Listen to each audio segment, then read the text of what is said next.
Tech Sideline is presented by First Bank and Trust Company, the bank that puts you first. They can meet your banking and financing needs for personal, agricultural, business, commercial, mortgages, and so much more. Visit firstbank.com to learn more. The Brent Pry era is over in Blacksburg. What does that mean for the future of Virginia Tech football? We're breaking it all down on episode 437 of the Tech Sideline podcast, which starts right now.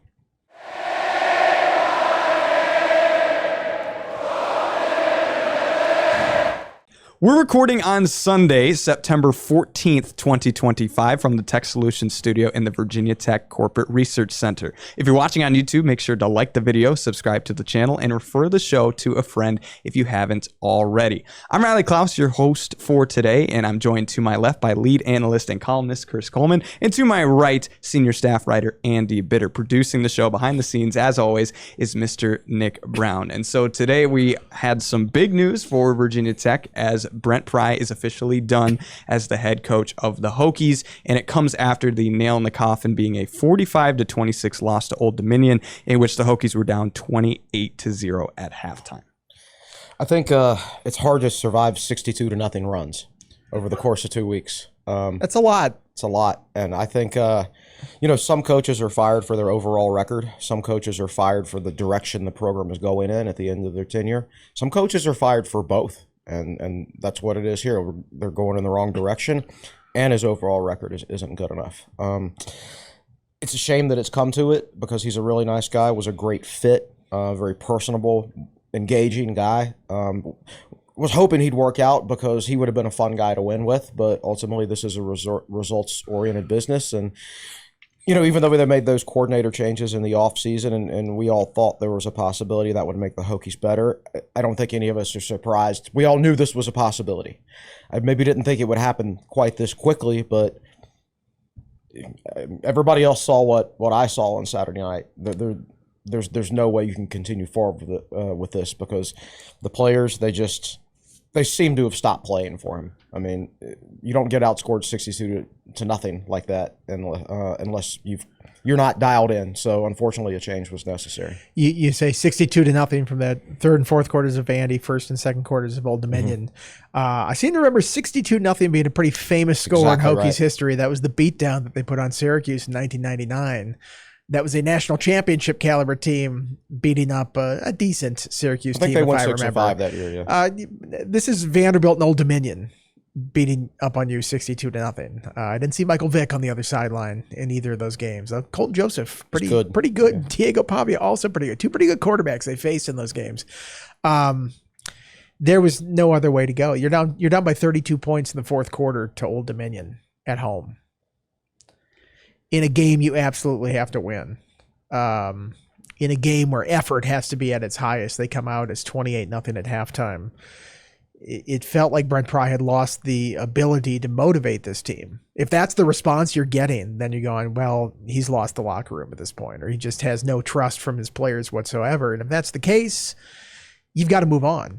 There's not a point of continuing with it. That's a long slog for the rest of the season if that's the case every single game. And now, they go to an interim coach. You have a game against Wofford. Then you get into ACC play. Maybe you can get some positive momentum going there, but it felt like there was none with Pry at the helm. And, like Chris said, it felt like the right kind of guy for Virginia Tech. I mean, it was a culture hire. It was somebody who understood this place, but you also have to have the head coaching skills. What didn't work out? Hired a couple of really green coordinators when he first got here. Didn't work. Never got his hands around the offensive line position. That had been a problem the entire time here with three different coaches. Could not figure it out. Game management was a problem. Close games was a problem. The aspects of being a head coach, which is something he had never been before, was problematic. And this is not an on-the-job type of situation at Virginia Tech. You need to have those skills, and that's why, not to get ahead of ourselves, but I feel like the next coach is absolutely going to have head coaching experience in his past. And we're going to be talking about that today, and you both briefly alluded to it, but what were your overall thoughts getting the news today on a Sunday and having the timing be after just 3 games in the season? This is the result. I wasn't surprised by it because I thought it was untenable. I had no confidence anymore. I don't think I've ever said it's over when the other team goes up 7-0. But that's pretty much what I said last night. They scored first, and I'm like, we're not winning. And I don't think there's very many people in that stadium that thought Tech was going to win after Old Dominion rolled down and scored the first touchdown. You're like, here we go again. And so I wasn't surprised. I didn't know if it would come today or tomorrow or what. But and I know there's other factors involved and everything. But you can't throw a football team out there that is just not going to play, right? It has to be a motivated football team. You have to give yourself a chance to win from that standpoint. This is not going to be a successful football season for Virginia Tech, but it was going to be even less successful if they just continued on down the path they were going. So I wasn't surprised they made the decision. No, I think it was a 24 or 48-hour decision whenever it was going to come. Sometime of that, I spent all of pregame yesterday writing my Pry is fired story and then polished it up this morning after I got up. Very little sleep last night, so I'm kind of on fumes right now. But, that kind of tells you the degree that this thing had gotten to in this situation here. Things were not going the right direction. There's a picture.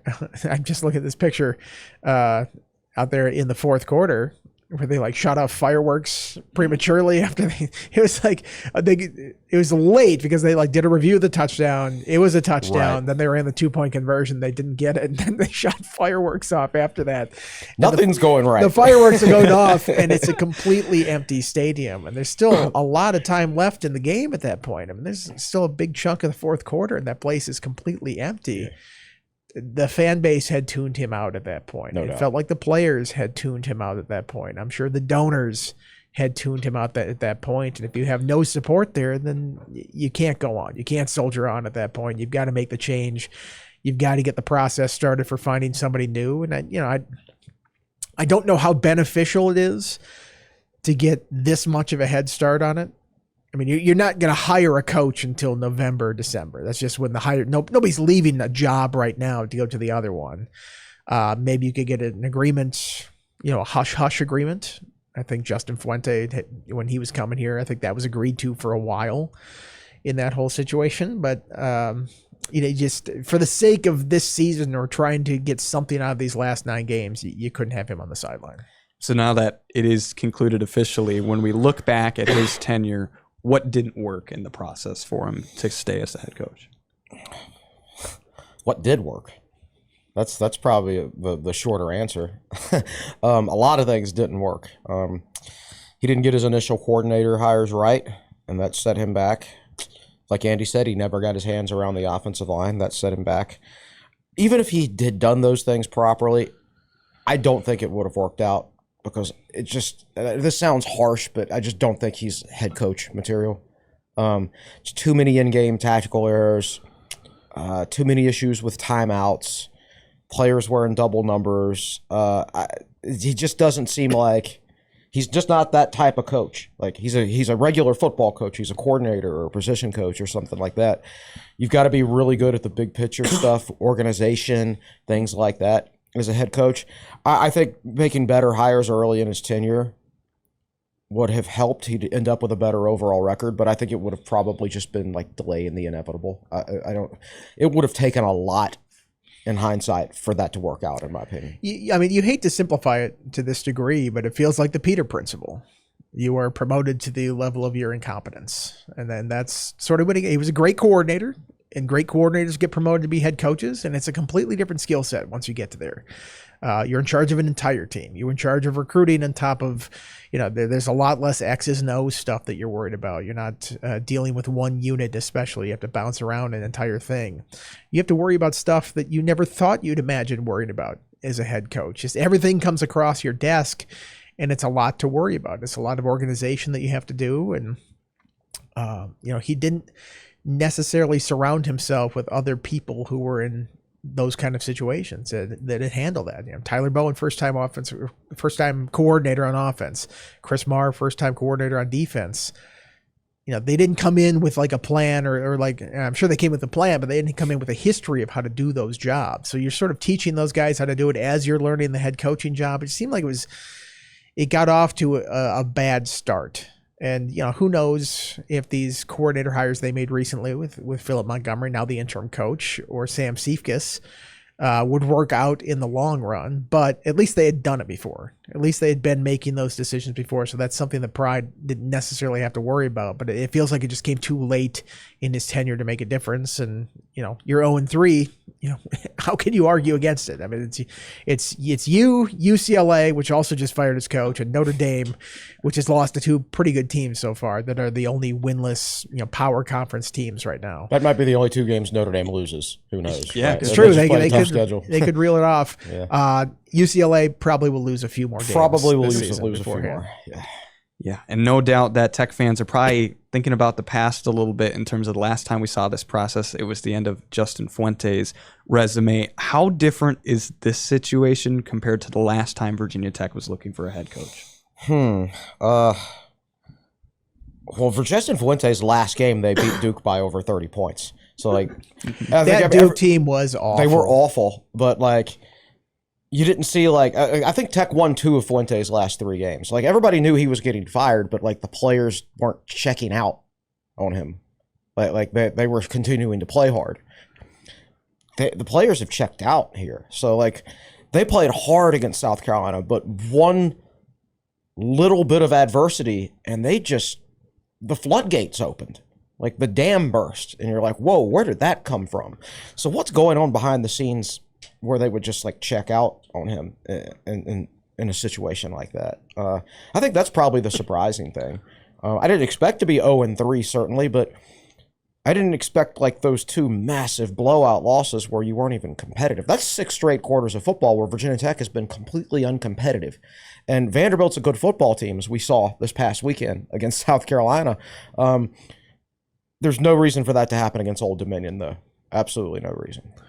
So, from where the job is now versus where it was back then, I think, when Fuente got fired the first time, there was sort of a thought that, it was just the wrong coaching hire. It happens, doesn't work out.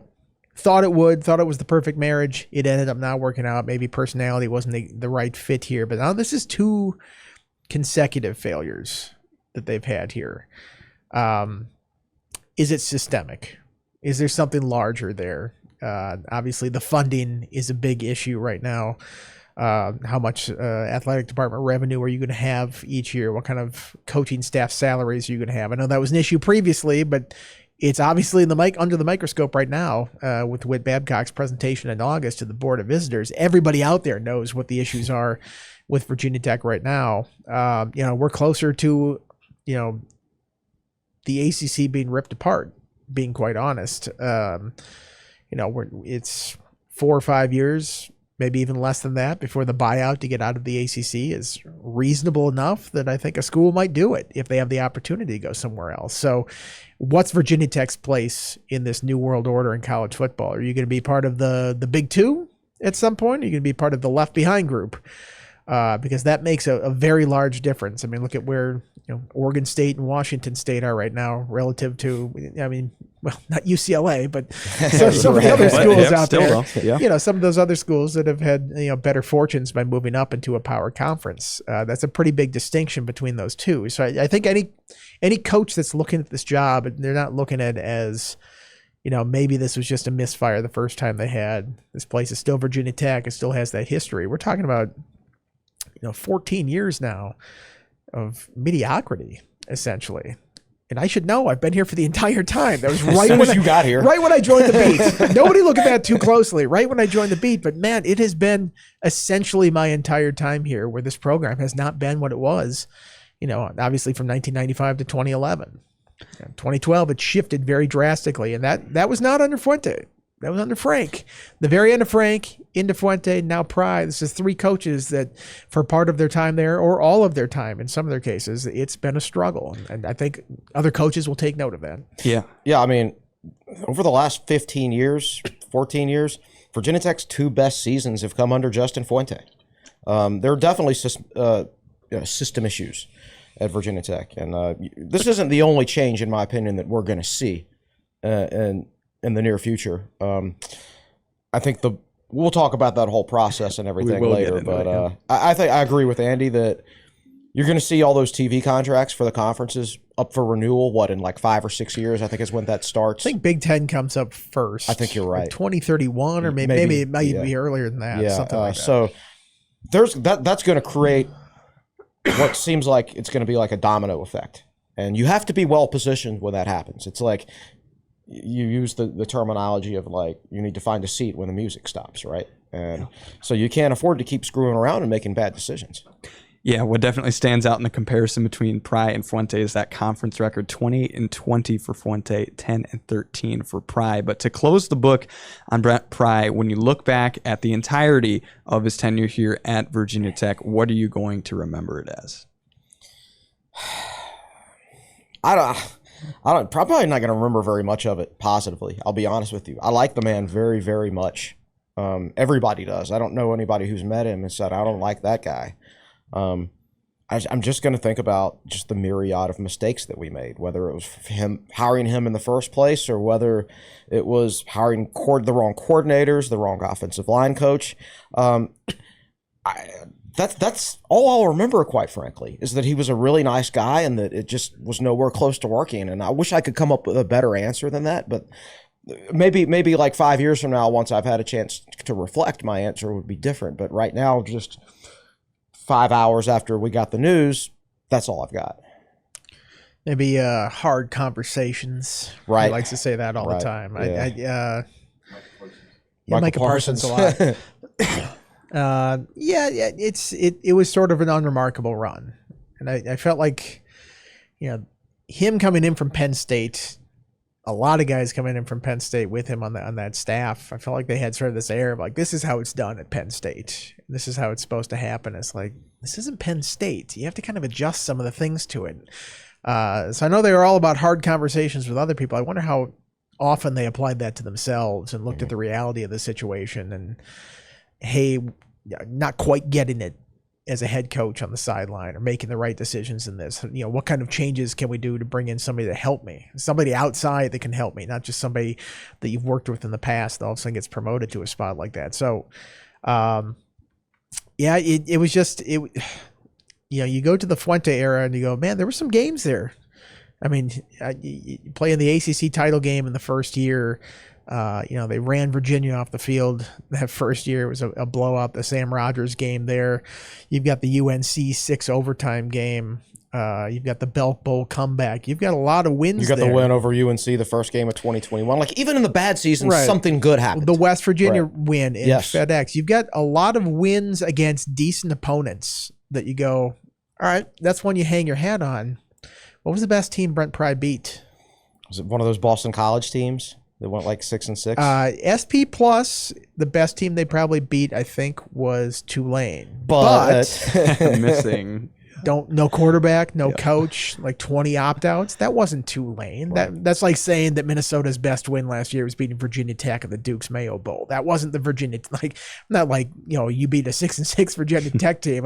Hang the banner after that. But you didn't beat Bishal Tootin. Yeah, who had a great game in the NFL. I think the stat was that Virginia Tech had 9 all-ACC players and only 2 of them were playing, and it was the kicker and the punter. Huh. So, all the guys that were really top-end guys had left by that point. So I don't think Minnesota would chalk that up as their greatest win that year. So I don't think you'd count that Tulane one. So what is it? They beat Liberty on the road when Hugh Freeze had 1 foot out the door in that first year. They beat, Boston College. The Bishal Tootin game where he ran for 250 something. I forget the exact total. What it was, a school record. Yeah, I would have said going into the Vanderbilt game, he had a 6-1 record in home night games. So I would have said that's where you hang your hat, the most positive of the prior. Right. But then the end of his era came into awful night games. So it kind of cancels it out. Maybe the best win was that first year at UVA. 55-17. Yeah. They just housed them up there. Yeah. But that wasn't a good Virginia team. But, that was rivalry game. First time they played UVA. And we thought we were moving in the right direction at that point. They go up there and they just kick their butts in that game. It wasn't even close. You're like, man, it's only 2 years into this thing, but these programs have never felt farther apart. And now you get 2 years later, Virginia Tech's firing his coach. UVA looks pretty good. Quite frankly, I'll be I'm honest. worried they're going to do that to Tech this year. I feel like going in, if it weren't for the history in the rivalry, you would have that opinion of it. And the only thing preventing you from saying that is the history of the rivalry, which is a terrible reason to pick something like that. It's like, that's why everybody like last year is like, the Eagles are so much better than the Chiefs, but I just can't pick against the Chiefs in the Super Bowl. They got blown out in that game. Right, so, right. Don't use that as your logic for picking that game this year. I think that UVA offense looks pretty good right now, and honestly, they should be unbeaten. They should have beaten NC State. Yeah, that's going to be interesting to see this year. But speaking of this year, we're going to talk about the future after the break on this podcast, but there are plenty of football games still to be played right now. And so Virginia Tech has named Philip Montgomery the offensive coordinator as their interim head coach. First of all, what are your reactions to him being the guy for the rest of this season? Not surprised, I guess. I kind of thought initially, J.C. Price had done it before. Why wouldn't they just go back to him in that situation? That said, when they did it in 2021, they had 2 defensive line coaches. So they could afford to move a position coach to that spot. They had another D-line coach already there that could take over and kind of keep things afloat. And JC it felt like the right guy for that moment. You got a rivalry game with UVA coming up. You got to get somebody in there immediately that understands what that game is about. And sure enough, he went up there and he won that game, which, sort of moves him into legend status even further with Virginia Tech, even though he went 1-2 in his time as the interim coach. And one of them was a pretty bad bowl showing talk about depleted rosters. Oof, yeah. That was a pretty rough one for the Hokies there, playing with the talent that they had on that team. Montgomery has done it. Mm-hmm. He's done it for a decade at Tulsa. My one thought with him not getting it here is that he's in charge of the offense. He's up in the booth, right? I don't even think he's on the field. I think he's been in the booth. Yeah, absolutely. So now he's moving down to the sideline.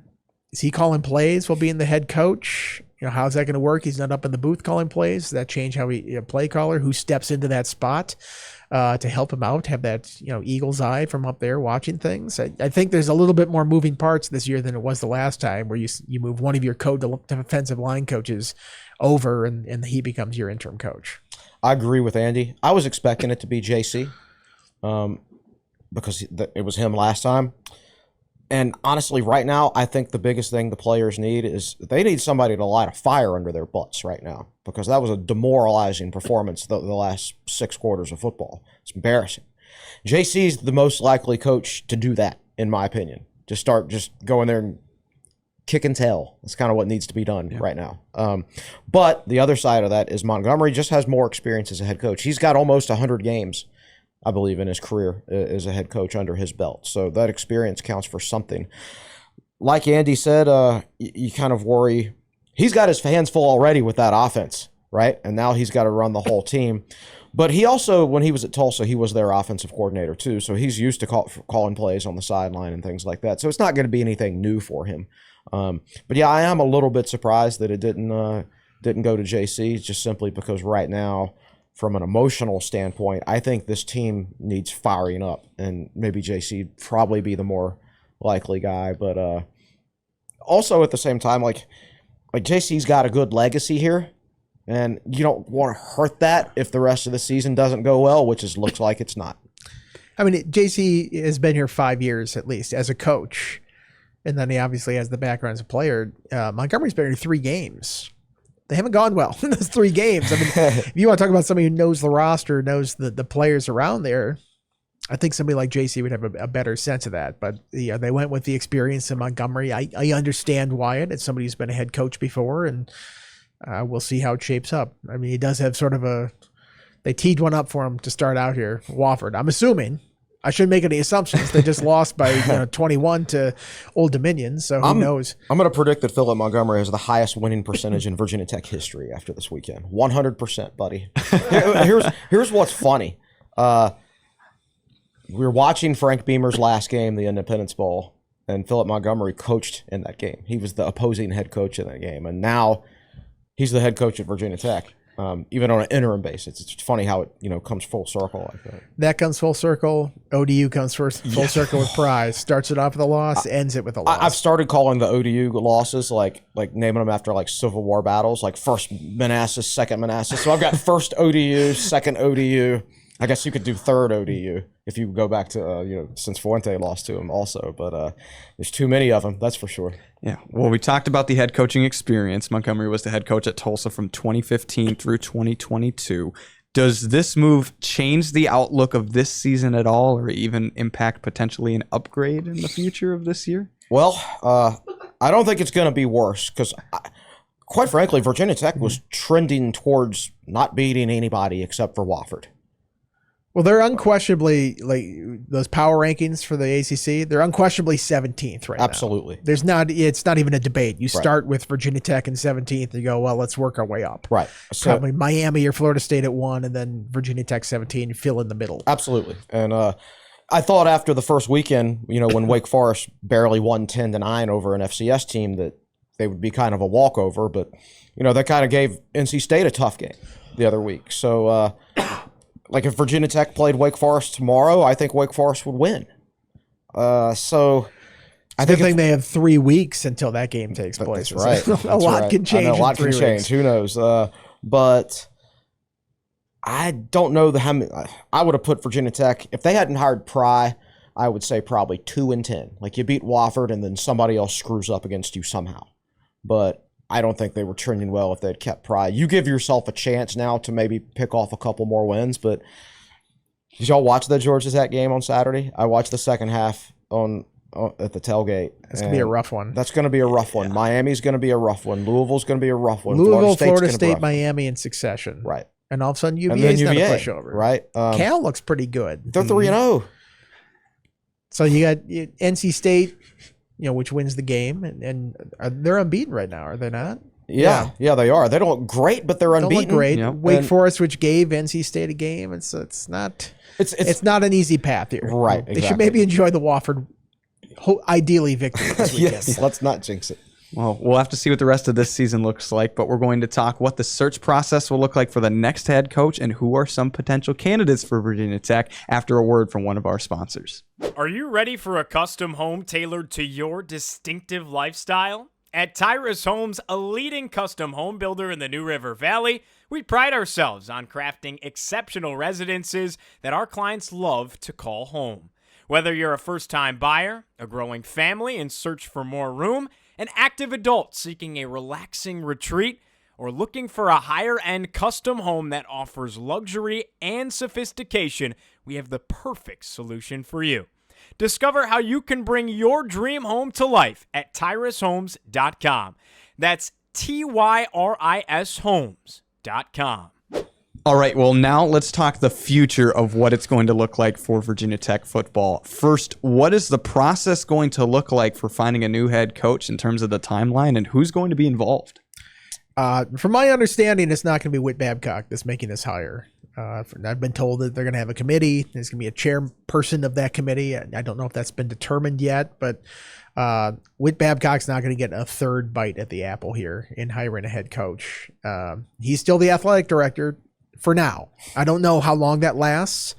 We have mentioned this September 30th, presentation that's coming up, or the board is responding to Whit Babcock's presentation. They're putting together a plan to try to come up with extra, revenue for the athletic department. That's at the end of this month, and they'll be voting on it. I don't know if after that it changes Babcock's status here, how they'll view that whole thing, but I do think that they don't want to change things right now. If you're expecting Babcock to be fired on Monday, you're going to be disappointed by that. Does that mean he's the AD in 2 months?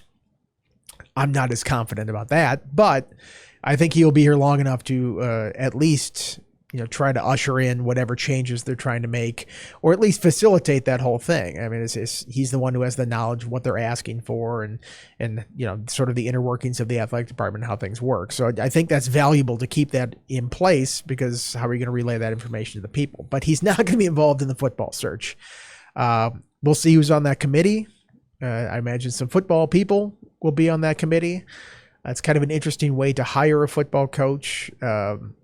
What kind of AD are you, or what kind of coach are you getting if he doesn't know exactly who his long-term AD will be? Will it be Babcock? Will somebody else come in that's new? I don't know how that's going to work, but it's probably good to take it out of the hands of somebody who his last 3 football hires, Brent Pry, before that Justin Fuente, before that Tommy Tuberville at Cincinnati have not worked out. So it's a strange, it's a bizarre shortcoming, I think, because I think Witt has hired very well for other sports. Pete Demore in softball, John Sheff in baseball, promoting Tony Roby in wrestling. These were all great moves. His basketball hires have been great. Buzz Williams revitalized the program. Mike Young won an ACC tournament. Has only hit struggles here recently when he hasn't had any players. Kenny Brooks took the women's team to the Final Four. I think Megan Duffy so far, decent. I don't think anybody was going to succeed coming off of, the highs that women's basketball program had before. So I think she has a chance here, and I'm interested to see it. But football has been something that has just been a foreign concept. They just have not been able to get their hands around that thing. So that's why I think it's a smart way to go about hiring this if he's still, in fact, the AD, which he is right now. He is right now. And, I agree with that take completely. He's not going to be Virginia Tech's long-term AD. There are certain things he can help with, though. Like, they're going to be, in my opinion, hiring an AD and a football coach at the same time, basically. And you're going to hear something about Witt's situation, maybe around the time of that BOV announcement. I think Witt's going to be the athletic director until the day the new athletic director is ready to start working. I think Witt is good. There's not going to be a transitional interim in between. Because quite frankly, I don't think he's staffed his athletic department well enough where there's somebody over there that I would trust to do that.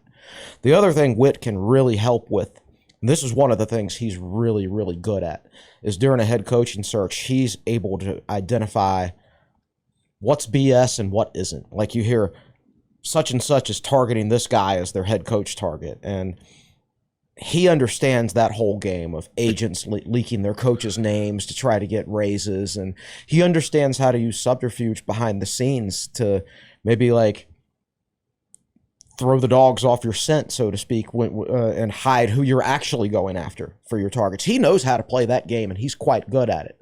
And I always thought he secretly enjoyed that part of it. I don't think he wanted to be hiring coaches every other year, but I do think he enjoyed that part of it because he was good at it.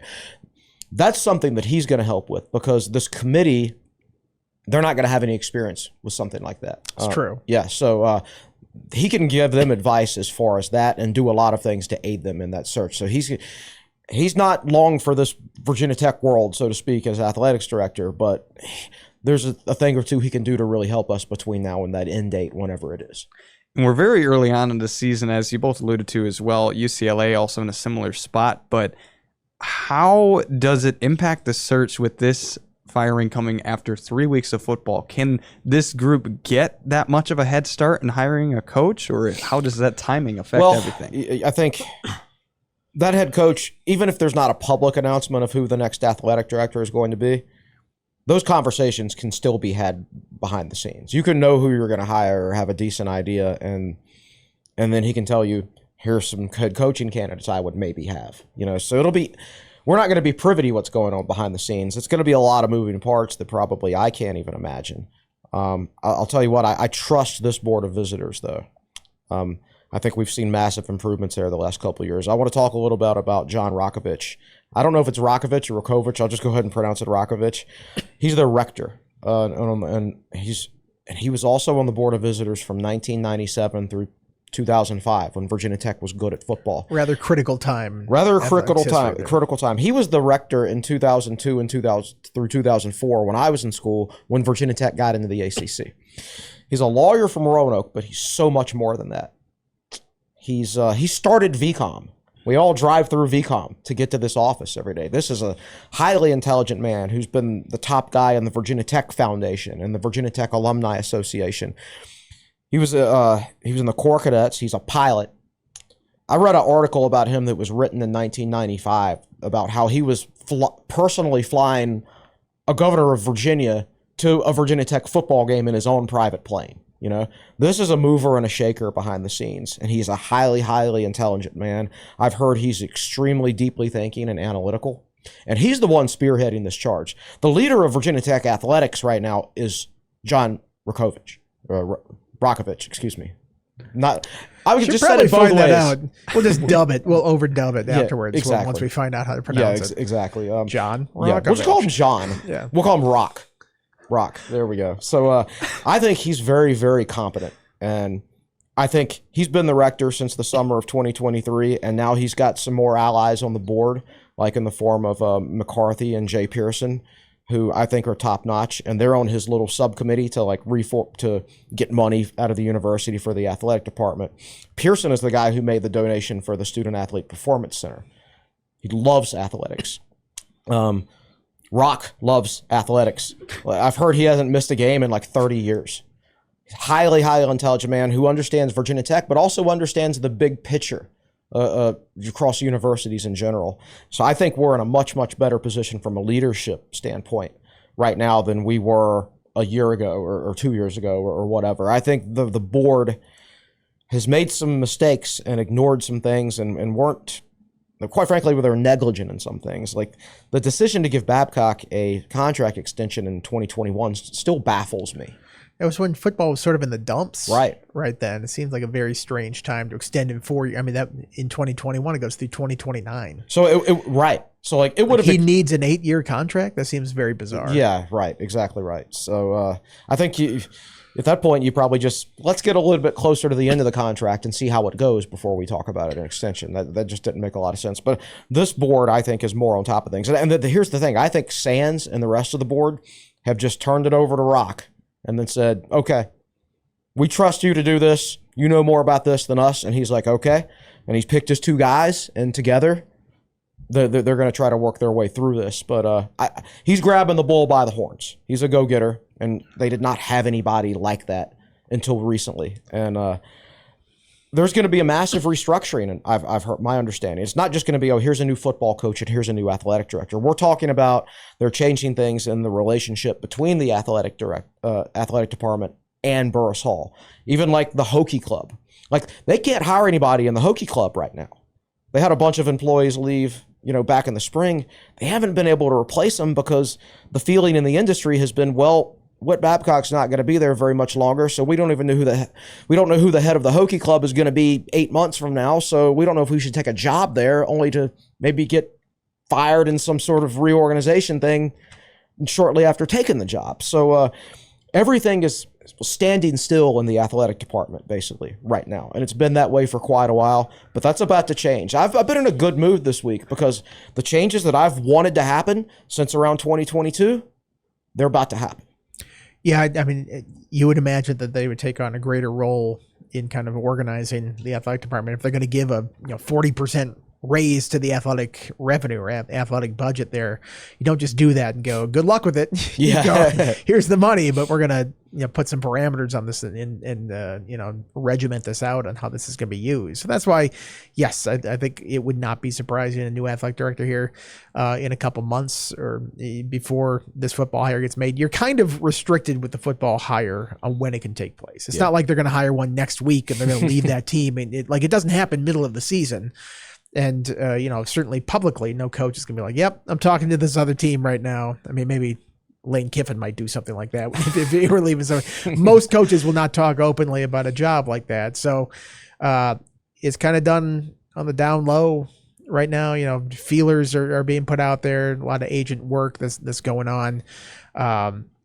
We'll see, but you're not going to hear a coaching hire be made until it's going to be after that UVA game, probably. Maybe something leaks out before that. They have somebody in place, or even into that first week, and we're going to talk about some potential candidates here in a second, but those guys are going to have suitors. And this sounds like it's going to be a coaching carousel that has some jobs that come open. I mean, already it's UCLA and Virginia Tech. It's week 3.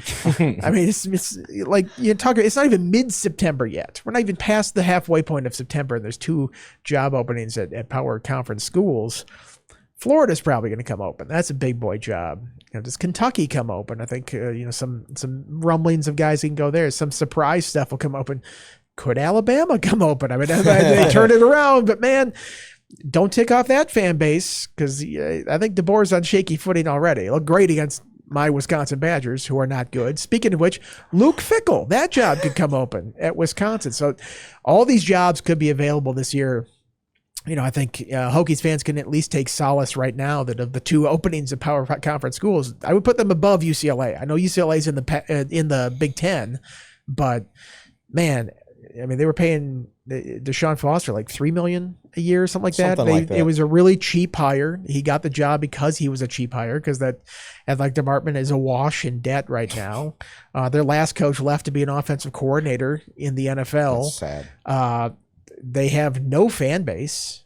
I mean, the Rose Bowl is empty, and the Rose Bowl can feel very empty if there's a small crowd. I mean, that's like 100,000 seat stadium, whatever it is.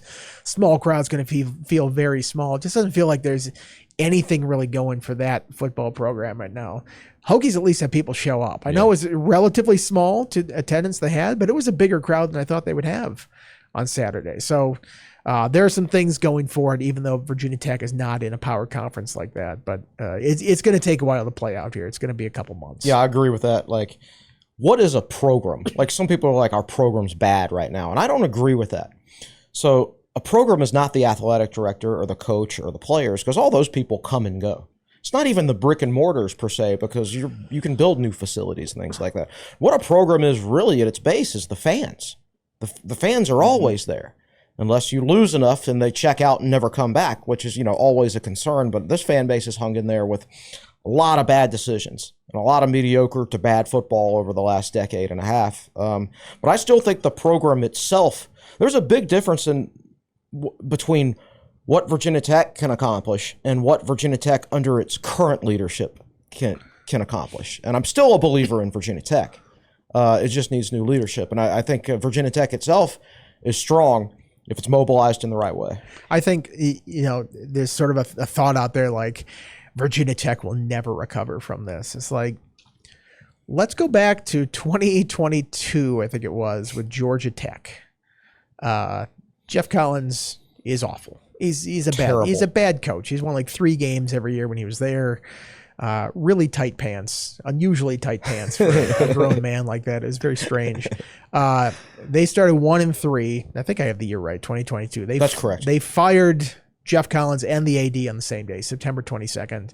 Brent Pry becomes interim coach. I think they got an athletic director in there 2 weeks later. Jay Batt, who's already left. Yeah, but that was a pretty quick hire. They got in. He makes the decision to keep Brent Pry. Georgia Tech looks pretty darn good right now. Mm-hmm. He's a good coach. They got better immediately. They fixed their special teams in like a day. They're like, how about we do it the right way instead of the wrong way? That's a good way to do it. Georgia Tech is competitive. They invested in it. They have a coach that understands that school and understands the kind of players that you have and can win there. They found a quarterback that's pretty good. Throws his body into the fray a bit much. Yeah. If he's fully healthy come their game against the Hokies, I'd be surprised because he runs it a lot. I know. I do too. He's my team in NCAA, and I run him all the time. His body is pure red at the end of it from just overuse in that game. But Brent Pry is 7-1 against ranked teams there. Georgia Tech just knocked off Clemson. I haven't seen the latest rankings yet. I'm sure they're ranked somewhere in the top 25. That's a program that fell dead in the water a couple years ago, to the point that 2021, I think, did Virginia Tech go down there and beat them pretty handily in 2021? Yeah. Trey Turner had a huge receiving game in that. Then he had that weird bubble in his throat that prevented him from playing the next couple games. Drove to Miami and they got injured in Miami, but it's beside the point. But it felt like Georgia Tech was sort of a lost program, lost in the wilderness now. They're up there towards the top of the ACC. So I think the right hires, the right situation, you get everybody pulling in the right direction, this thing can turn around, even though it feels rather hopeless right now. Yeah, and I'll use another ACC example. That 2021 Duke game that we already talked about, when Virginia Tech just hammered Duke. And Duke won. Duke had the worst defense in the country that year. Yeah. They won 3 games, and they lost their ACC games by an average of over 30 points per game. And the next year under Mike Elko, they won 9 games. Right. And that was like before the transfer portal became a really big thing. They took a bunch of guys that couldn't win the year before and immediately won. A good coach will always make you look better than you are. A bad coach will always make you look worse than you are. And Frank Beamer would always say, things are never as good as they seem. They're never as bad as they seem. And that's a simple statement, but it's generally true, in my opinion. Mm-hmm. And I don't think things are as bad at Virginia Tech as they seem. Did we get Frank's opinion when it was 28-0 at halftime? Because so do you, though. Maybe it wasn't. He was there. I was surprised he was there. Was he really? Yeah, not in Columbia. He was in the press box. Yeah. I think he had Shane's game on rather quickly. I'm sure he did. I probably Honestly, I don't think Frank had a good night. No. What, his team got, pretty what was rough. that, 31-7? Yeah, Georgia Tech is now they're 18th in the country, so you never know how it can turn around. And obviously, a key factor in that is who is at the helm. So you mentioned it earlier, Andy, but we are midway through September in 2025. But right now, who do you think are some potential suitors to be the next head coach of Virginia Tech that are realistic, or maybe you have a couple on your wish list? Yeah, it's interesting because you see all these head coaching hire lists, and you're like, where are these coming from? They just fired the guy today. Right.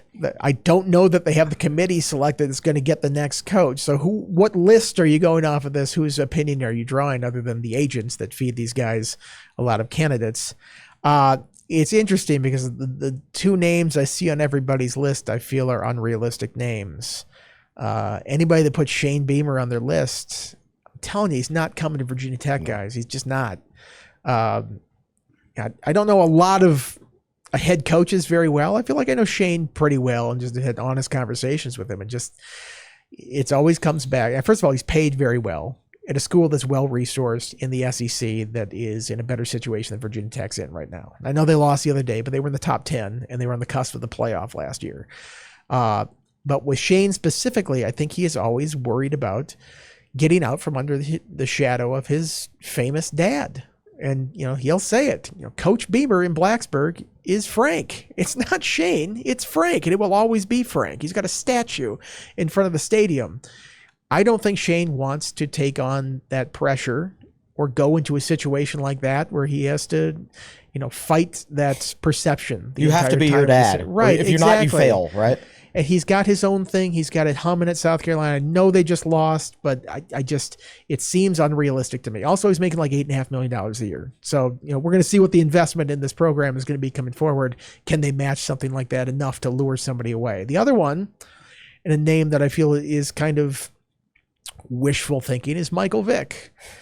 Because he's been doing it for 3 games. Like, I know the Deion Sanders comparison is there, and people go, well, Deion, and he surprised people in Colorado. Deion had success as a head coach at Jackson State. I can't remember how many years he was there.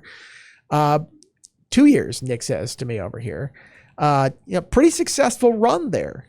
Also, oh, by the way, had the number 1 recruit in the country who went on to win the Heisman Trophy that he brought with him to Colorado. And he had a, NFL draft pick, lower than expected, but still an NFL draft pick's son who led the program for 2 years. I don't think Michael Vick has that on the roster right now. So he seems very green as a head coach right now. I don't think you want to go through that again with somebody who's learning on the job like that. Even as famous of a name as Michael Vick, like you bring him in, he does the head coach stuff.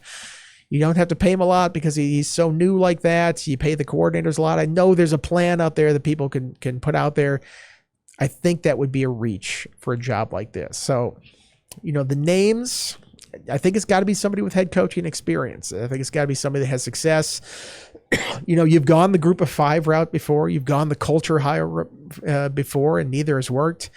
I wonder if a better resource program and the right hire, it doesn't matter if it's from the same sort of path. So you look at somebody, John Summerall from Tulane, I think has had a lot of success. Has he had so much success that now he's above a job like Virginia Tech? If Florida comes open, if Kentucky comes open, does he slide into one of those positions? I think he has a history at Kentucky, having coached there before.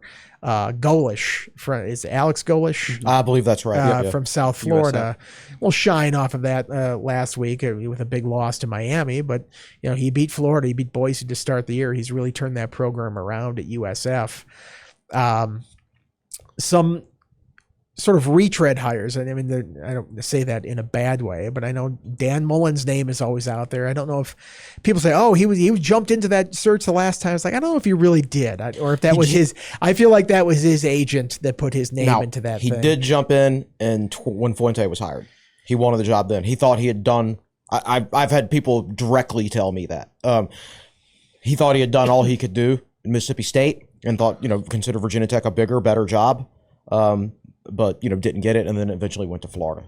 But yes, there has been a time when he's been interested, but it wasn't the last time. It wasn't when the Pry opening. You know, you're competing with UNLV where he is right now. He's only been there for a couple games, but he has a track record and history of that. The recruiting side of it, you kind of question. That's why he got ousted at Florida. But, you know, you're not going to recruit the same kind of players at Virginia Tech as you do at Florida. I think you need to be more calculated about how you recruit here. Jimbo Fisher. He wants to get back into coaching. He's a West Virginia guy originally, I believe. You know, I know it didn't work at Texas A&M. He's had success in the ACC before. Perhaps somebody that's not done with coaching. I mean, West Virginia went back with somebody like Rich Rod, who has success in the past. And they won the backyard brawl. Won the backyard brawl. So, you know, maybe Jimbo, somebody like that. An interesting name, I think, could be Pat Fitzgerald. You know, recently won a lawsuit with Northwestern, a wrongful termination suit like that. It was over a hazing incident why he got fired originally. I think it was the school admitted that he'd had no knowledge of the hazing incident. So that clears up a little bit of the controversy around his exit from Northwestern. But, you know, think about his background, hard-nosed defense, you know, All-American linebacker in his day, sort of a black and blue type player playing at Northwestern like that. I feel like that mentality would fit very well at a place like Virginia Tech. He did as well as you possibly can at Northwestern. Right. Like that's as close to like lunch pail mentality as you can get. If you're not trying to break completely from the past, perhaps that would be, I bet you he and Bud would get along famously with conversations. I'm just guessing there. You know, that could be a name. So I'll toss it to Chris if you've got some names. Here's kind of some of the ones that I've seen on some of these initial lists. I've always been a huge fan of Matt Campbell. He's still not like outrageously paid at Iowa State. And I think he's done a good job there as you can possibly do. But he's also taken them, you know, as far as he's going to take them. I think he's very comfortable there because I think he's got a great relationship with their athletic director. And I would love to get their athletic director too, but he's an Iowa State grad, so I don't think he would leave. But I'm a huge Matt Campbell fan. Yeah, I agree with those other names. I don't think Tech will sniff with Jimbo Fisher because I think didn't end well for him at Florida State for various reasons, and then he got fired at A&M. So it's one thing to if it didn't end well for you at one school, but it kind of happened at two schools with him. I think they'll stay away from that. I agree on Vic. Vic is very close, I've heard, with some Virginia Tech big donors. But I think the idea of Vic getting the Norfolk State job was to develop as a coach to see if over time he might be able to be the Virginia Tech coach. It wasn't, hey, go there for a year and then come to Blacksburg. No, it's a development job. This is a long-term process for him as a head coach. He's, what is he, 45? And this is his first year as coaching. So that's not going to happen. And here's the thing, Vic knows that. And Vic doesn't want it to happen right now anyway. He knows he needs to learn. He knows there's a lot of things he still needs to do before he's ready to step up to a job like this. I know this. Virginia Tech needs a ball coach. All right, they don't need to worry about did we sign enough guys from Richmond this year or the 757. They need somebody who can coach football. Right? That's the sport we're playing. We're not trying to win signing day. Right? We're trying to win football games. They have to get somebody who can coach, and that's why I agree with Andy. Whenever Virginia Tech's in the market, I always write an article or a series of articles about potential candidates. I did 2 articles this past time because I thought I did one article based on guys with head coaching experience and another article with just guys who were just coordinators. This year, I'm not going to do the coordinator article because I don't think there's much of a chance Virginia Tech's going to hire a guy without experience. I saw some mentions out there of that Andy Kotelnicki from Penn State. I'm like, I don't think they're going to hire another coordinator. They're definitely not going to hire another coordinator from Penn State. I don't think that's the way it's going to go. Probably not. It's like we talked about earlier. This is a very important time for Virginia Tech and all colleges. You know, coming up with those television contracts expiring, you want to be well positioned for if there is another round of alignment and all that. So, you know, you can't really. All hires are a risk. All hires are calculated risks, but you need to be really analytical about this, and you can't let your emotions affect you with it. And you got to go out there and just give me a pure football coach. That's what I want, and I think that's Virginia Tech's best chance to succeed. Let me throw out some names directly to you and get your opinion. Bob Chesney. I like him. James Madison. I've actually followed him since before he got to James Madison. I'm a big believer in coaches who elevate their programs. Holy Cross was not good before he got there, and then he made them good. And then I watched their game with Louisville. They don't have a quarterback who can throw the ball past the line of scrimmage, yet they were winning that game in the fourth quarter. Their game plan was outstanding, and their defense plays hard, smart, and tough to still align. I think he's a very, very good coach. He won 9 games last year despite like all their good players just taking off to Indiana. Is JMU to football what VCU is to basketball Maybe. in the state? Maybe. Where it's just like, just give me your next pipeline coach that you have. Right. You know what you're doing, obviously. Clearly. This coach goes, look at Signetti in Indiana. It's incredible. I agree. The job he's done up here. I wonder if that's just a factory that just produces guys like that. Yeah, so that's a good name. I want to do more research on him, but he is a guy I've been following since even before he got to JMU. Okay, here's another one. Jamie Chadwell.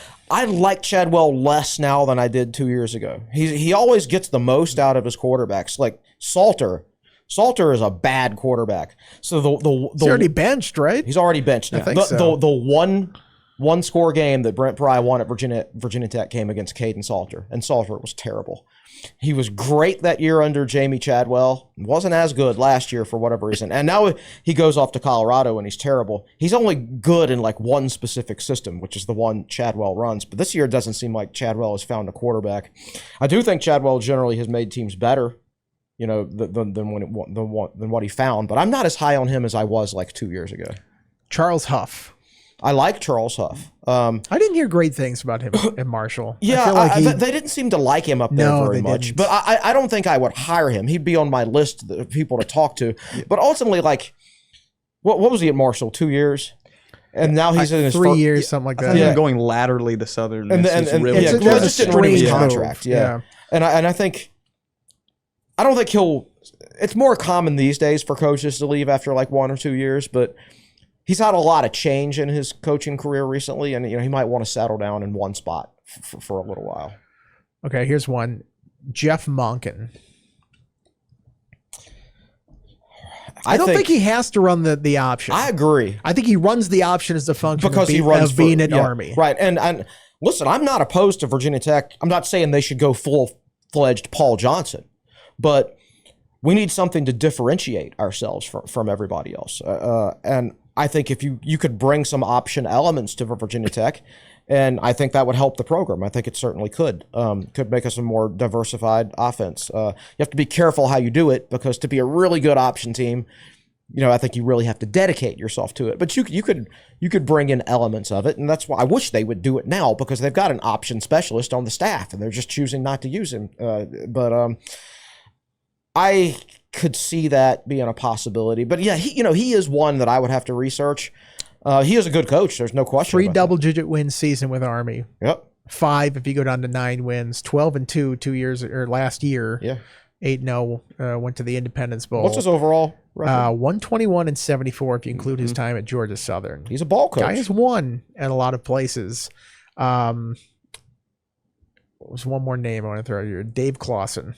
I love Clawson. I think he's an excellent coach, but I don't know. He's not going to come back during this era. I don't think. I think for his style of offense, he needs his players to stay and develop for a while. And I don't with the constant run transfers these days. I don't think he has as much of a chance of success. But I was high on him last time.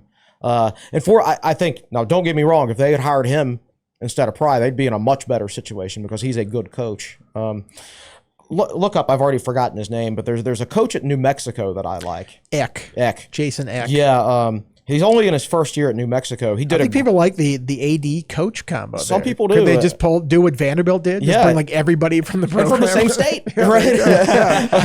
But he's only in his first year there, but he did a great job at Idaho the year before that. So he took over an Idaho program that I think only won 4 or 5 games the year before, and immediately took them to the FCS playoffs, and made the playoffs every year he was there. 10-4 in his last year. Yeah. Before moving on to New Mexico. Exactly, and then he came. Before that, he was at where was he? He was like South Dakota State. He's one of those guys.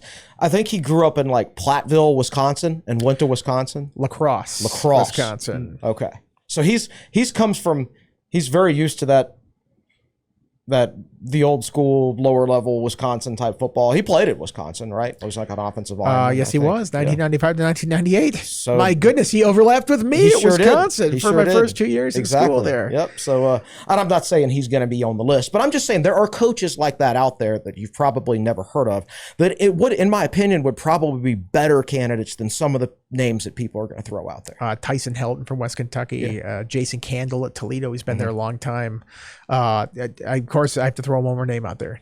John Gruden. Oh boy, I hadn't said he that loves one yet. tots. I heard he loves tots. If you open any Virginia Tech coaching search list by putting like pictures of John Gruden, Shane Beamer, and Michael Vick, like pure engagement bait. Like Oh here, my these are the God. top candidates for this job. We've always prided ourselves on not being clickbait, but like this is an opportunity to make some serious money. Well, it feels Oh like my we gosh, is Taylor Swift a candidate for this job? Wow, that's amazing. That's right. bounced all over the map in these last few minutes, and we are going to have you covered throughout the entire season as we get updates on this coaching search here at Tech Sideline. But what do we have upcoming in the near future on TechSideline.com? I'm sure Will have his Monday thoughts tomorrow, and I'll write a column on Pry. I don't know if I'll run it tomorrow or Tuesday, but we'll do a Wofford preview. Yeah. I guess I need to start researching head coach candidates. So I don't think they're. I always do an inside. Sounds like we just started it right I there. think we got did. you kickstarted. I know. I think I always do an inside the numbers article each week. I'll probably just like stop doing that and instead like dedicate that time each day to like researching head coaches and things like that. So towards the end of the season, I could put out my article that I always do whenever Tech is in the market. It's going to be interesting. Like we've never, outside of 3 games with J.C. Price, I've never covered a team with an interim head coach. Yeah. We're talking about covering almost 75% of a football season with an interim head coach, with a coaching search going on, and with probably an athletic director search going on, the athletic department being restructured. This is just a major incident. This is why I wanted the athletic director thing to be taken care of last spring and have the athletic director in place on July 1st this summer. And this is his show at this point. But Andy, I think it's important to note that in the press release by Virginia Tech when Pry was fired, that it was Tim Sands making the statement. That's and true. And not Whit Babcock. Yeah, that whole process, I forgot to bring that up.